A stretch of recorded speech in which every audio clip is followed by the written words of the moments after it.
O império jamais é governado por um príncipe.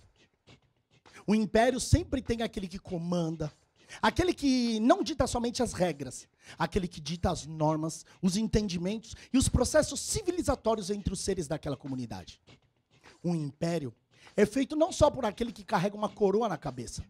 O império é feito por aquele, principalmente, que tem a boca quente. Melhor ainda se ele usar brincos e cuspir fogo. A boca de fogo não é para muitos. Pelo contrário, a boca de fogo é para poucos. A boca de fogo é aquela que inspira, que forma e que transforma seres em orixás. A dialética da vida é aquela vivida pelo Pai de Santo, que tem por hábito um processo muito além de civilizar pessoas pelo ethos do orixá. Um processo de transformar pessoas em divindades. Xangô, o grande rei, faz isso com maestria, até porque Vossa Majestade nos ensina. Não basta ser rei, tem que ter cabeça para governar. Senhoras e senhores, você aí da sua casa, você que nos ouve ou você que nos assiste agora pelo YouTube, receba com uma grande salva de palmas o Banixé Kaô Kabiesile, uma salva de palmas, pois o rei Xangô está em terra. Saravá.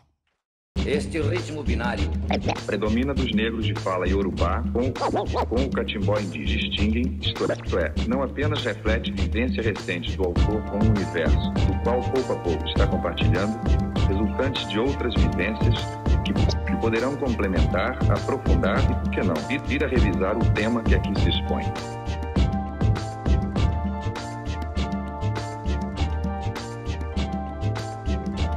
Saravá Umbanda, Saravá Candomblé, Saravá comunidades de terreiro, Saravá comunidades de axé. Hoje é um marco. Eu disse isso anteriormente aqui pro pessoal, porque hoje o Atina é ao vivo, hoje o Atina é live. Então, eu disse pro pessoal, hoje é um marco histórico, por quê? Porque hoje nós temos a condição de reunir duas pessoas que doam suas vidas para as suas comunidades de terreiro, mas não somente para as quatro paredes daquele lugar de axé. Hoje a gente recebe aqui duas pessoas que doam muito mais de que suas vidas para as suas comunidades de terreiro, mas para a sociedade, para que se construa uma percepção para além dessa que está posta, principalmente nos dias atuais. Hoje, nós temos a oportunidade de celebrar a arte do encontro, como se hoje o clã dos Odés chegasse até Oió e encontrasse seu velho irmão. Ogum celebra o encontro com Xangô, nesse momento onde as bocas estão quentes, o ataré está para o ar, o obi está para o chão, a água está distribuída. O mituto, Exu dá risada e dança diante da nossa frente ao momento tão importante. Nós viemos aqui, para além de tudo que vamos falar, para dizer, Umbanda e Candomblé, hoje nós estamos celebrando juntos nossa existência. Para dizer que Umbanda e Candomblé sempre foram irmãos. Babá, seja muito bem-vindo à nossa casa, seja muito bem-vindo a esse clã, um clã de axé e um clã de odé. Muito obrigado pela sua chegada, meu pai.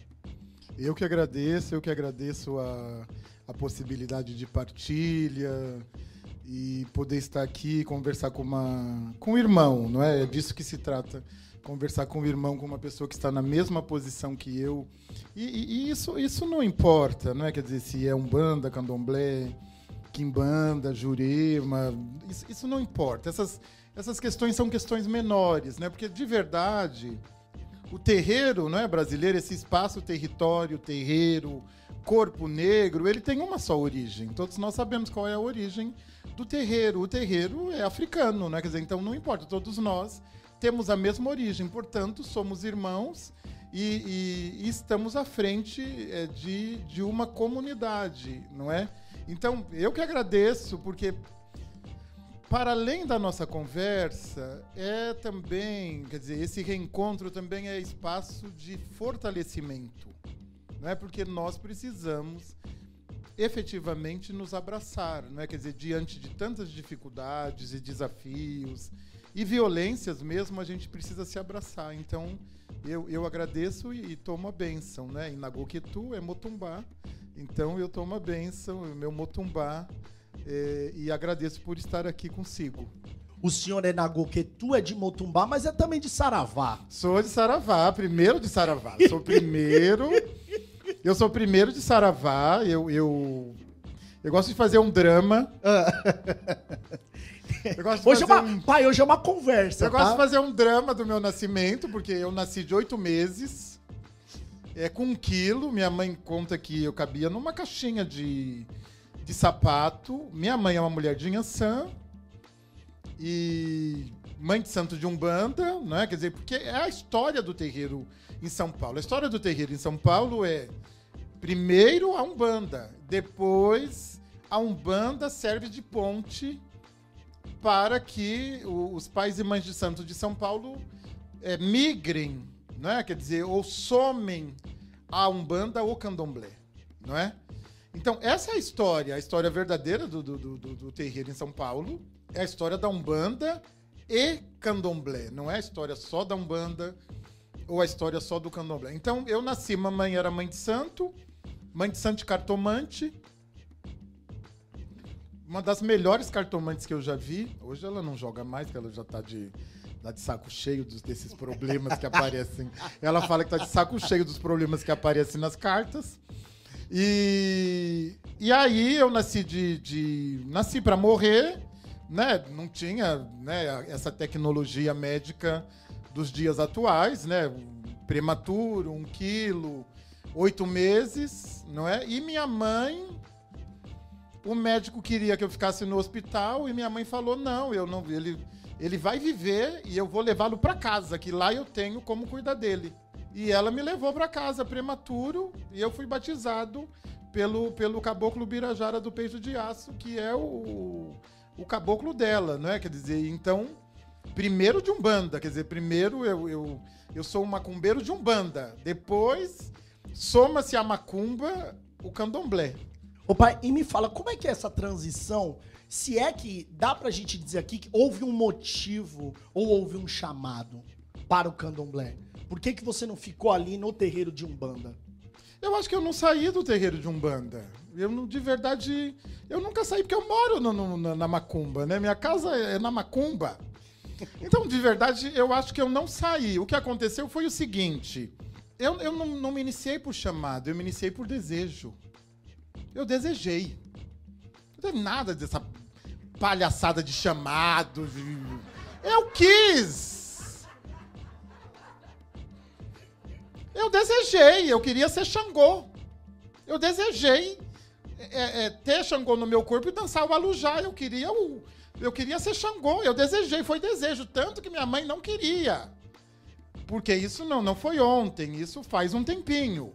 Então era um tempo em que o candomblé e a Umbanda eram muito mais estigmatizados, tinha um olhar de missão, de sofrimento. Já tinha esse olhar antes? Não, era muito mais intenso naquele tempo. E eu falei, opa, eu quero também desfrutar disso. Já desfrutava. Eu sou médium desde os 14 anos. Desde os 14 anos, a primeira entidade que eu recebi foi o Seu Sete Flechas. Depois veio o Pai Joaquim de Angola e depois, por último, que minha mãe não permitia que Exu viesse primeiro, que ela é bem conservadora, e aí depois veio o Seu Marabotoquinho, que é o meu Exu. E Maria Padilha?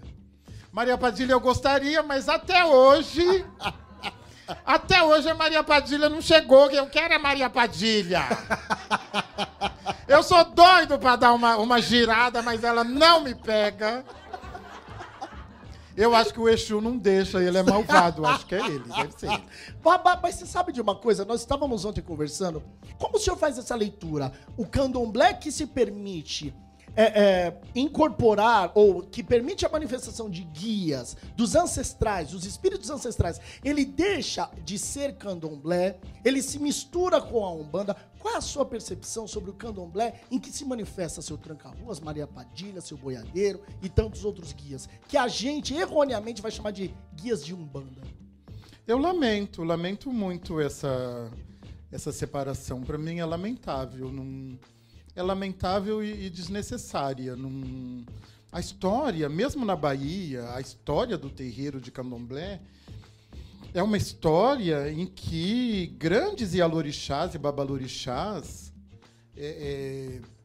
também cultuavam caboclo. Sempre houve caboclo, sempre houve preto velho, sempre houve Exu, sempre houve pombagira. Não, é lamentável, e isso me parece sempre, né? Quer dizer, essa força colonial querendo buscar uma pureza, e uma pureza de uma cultura que não quer pureza, que não parte do princípio de puro. Eu não vou dizer que na casa de Xangô eu faço umbanda e candomblé, mas mamãe, por exemplo, até hoje, a casa de mamãe chama-se Tenda de Umbanda, Pai Pedro de Angola e Pai Severino, que veio primeiro, e Lê Axé Alaquetu e Agbalé Messão Urum. Tem os dois nomes, tem que ter os dois nomes, se não tiver os dois nomes, não adianta que ela nem coloca na praça.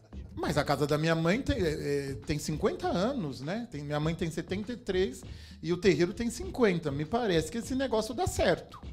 Ninguém vai poder dizer que fracassou, porque 50 anos é bastante coisa, né? Mulheres lá em casa que estão com ela 30, 40, depois tiveram seus filhos e os netos estão...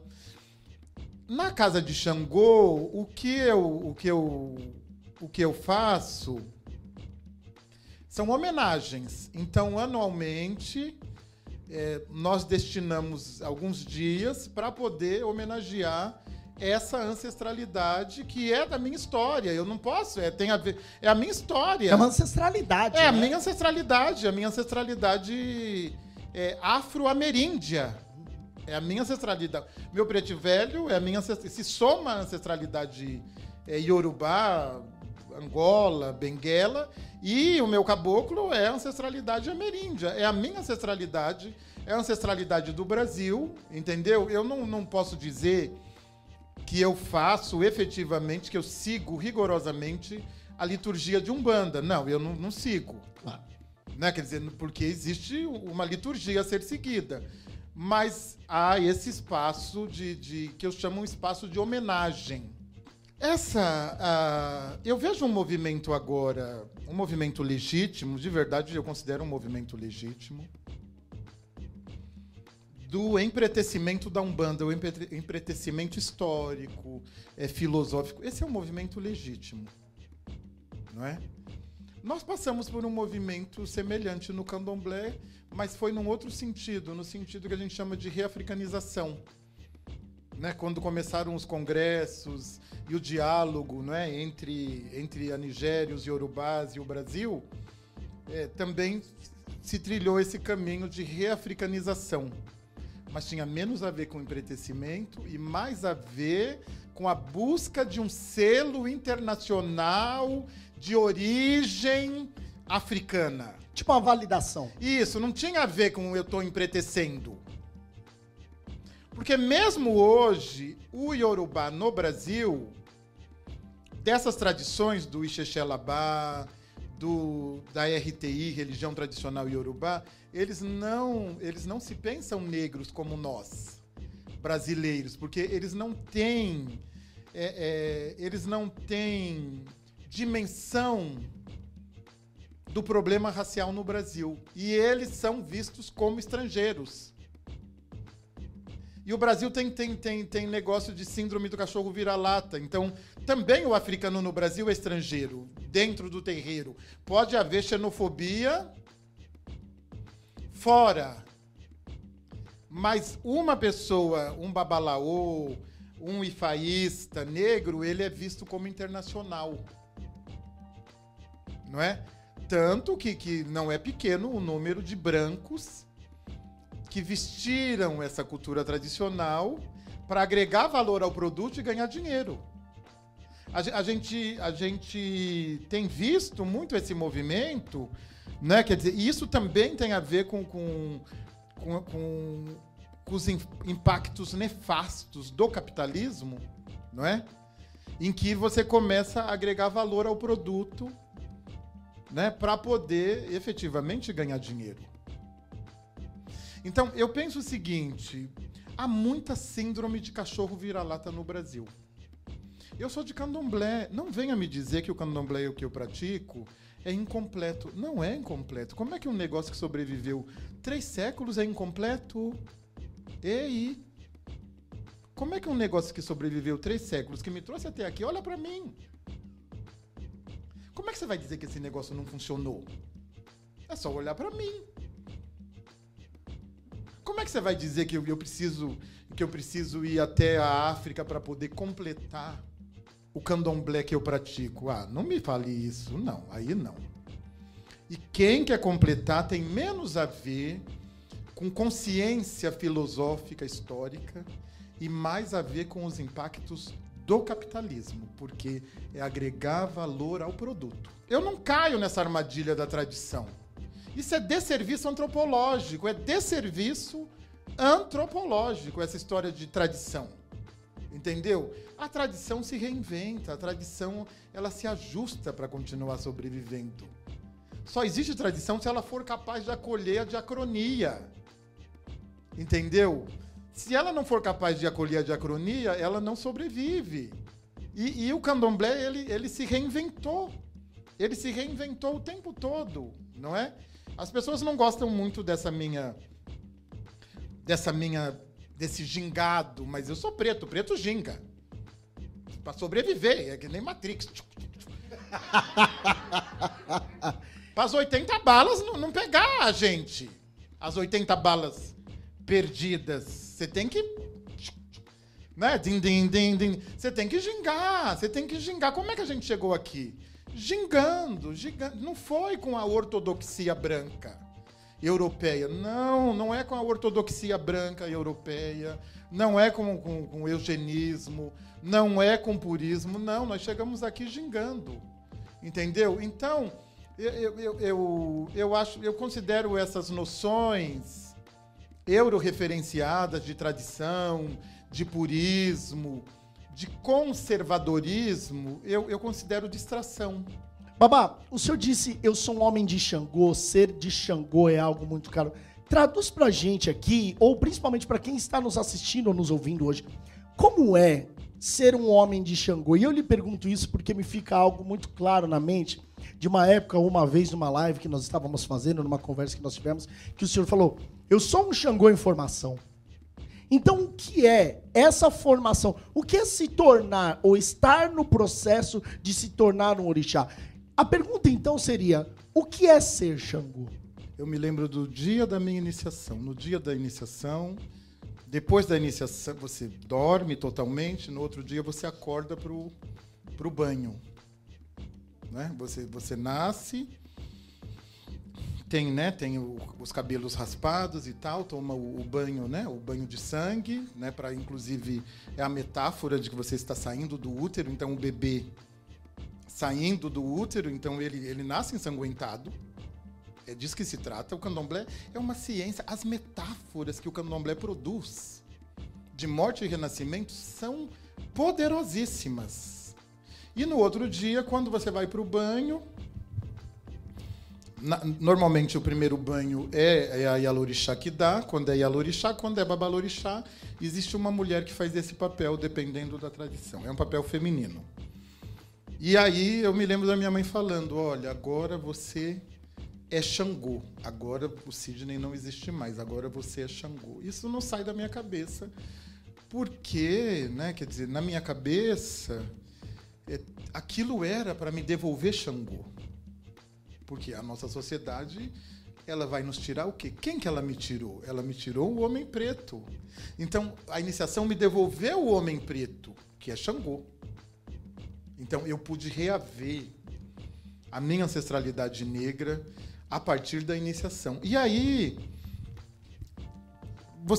essas consciências, isso tudo não é dito. Né? Quer dizer, porque o candomblé é um lugar de muito silêncio. Muito silêncio. Provavelmente silêncios gerados pela opressão, pelo racismo, pela perseguição. E também porque o candomblé ele nasce familiar. Então, quando você está em casa, você não precisa dizer, né? Porque você está vivendo. Só que não é mais assim. As pessoas, a dinâmica da vida é outra. Então, a gente precisa dizer do que se trata. Até para tirar o terreiro das mãos do demônio. Porque não há nada de demoníaco no terreiro. Nada. Nem um pouco parecido com o culto a Satanás. Que tá tudo bem, pode ter, eu não tô nem aí. Eu acho que até tá tudo bem. Tá tudo bem, para mim tá tudo bem. Mas é europeu, né? Também é europeu. Então, o que é, né? Quer dizer, quando... Porque tem muito essa coisa, eu sou de Ogum, eu sou de Xangô, eu sou... Eu falo, não, eu não sou de, eu sou o... Eu tenho um compromisso com o Xangô, quer dizer, eu podia estar em casa, quietinho, deitadinho, acompanhando mamãe, mas eu estou aqui à frente da casa de Xangô. Por que eu estou fazendo isso? E é um trampo, o senhor sabe, é um trampo pesado, é pesado. Qualquer pessoa branca que levasse a sério e fizesse o que a gente faz, no terceiro dia ela está morta. Porque nós temos uma ancestralidade do açoite. Então a gente já está acostumado, a nossa ancestralidade traz a resistência do açoite. Eles não, eles levaram o quê? Sorte. Eu descobri que era preto quando a polícia me parou, porque eu estava com um carrinho zero. Eu descobri que era preto quando a polícia... Nós nos descobrimos pretos com violência. Aí nesse dia eu falei, opa, eu sou preto mesmo. Eu ainda tinha dúvida, achava que ainda... Que eu não era... Tapear. Que dava para tapear, que eu não era tão preto. É isso. Então, o que significa isso? Não é? Quer dizer, esse é um dos princípios iniciáticos do candomblé. Um dos princípios iniciáticos do candomblé que nós temos negligenciado, e aí que gente de candomblé tem negligenciado, é tornar-se o orixá para o qual você fora iniciado.